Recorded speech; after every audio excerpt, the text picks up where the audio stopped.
पकुलल संबर पकुलल संबर पकुलल DJ Santosh राज DJ Santosh राज संबर पकुलल कोठी पुनर्वास कोठी पुनर्वास संबर पकुलल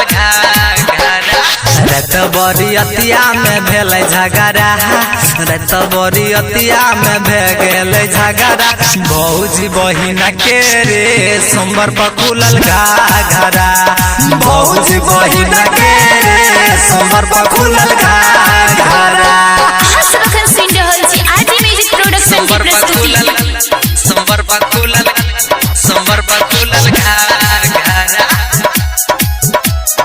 भौजी बहिन के रे संबर पकुलल घाघरा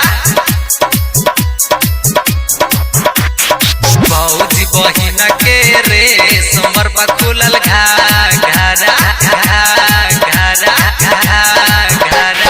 खुलल जे छोरी हो गेलै शरमाई छौरा सबके मन देखी गेलै पगलाई छौरा सबके मन देखी गेलै पगलाई खुलल जे छोरी हो गेलै शरमाई छौरा सबके मन देखी गेलै पगलाई ऑन टेस्ट माल पर लागल रहे पहाड़ा कोकरो सामान पर लागल रहे पहाड़ा भौजी बहिन के रे संबर पकुलल घाघरा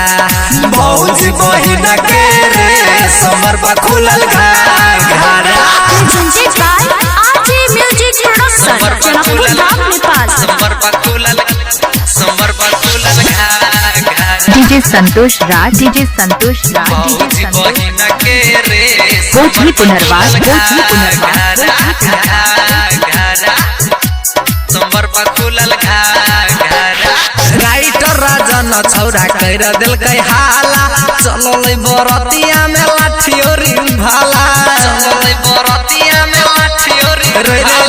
राइटर राजन सतरोहन केलकै हाला चललै बरतिया में लाठियोरी भाला मोहन जी मधेसी साथे कर लेलकै रागरा आर जे रोशन साथे कर लेलकै रागरा भौजी बहिन के रे संबर पकुलल घाघरा भौजी बहिन के रे संबर पकुलल घाघरा रत बरियतिया में भेल झगड़ा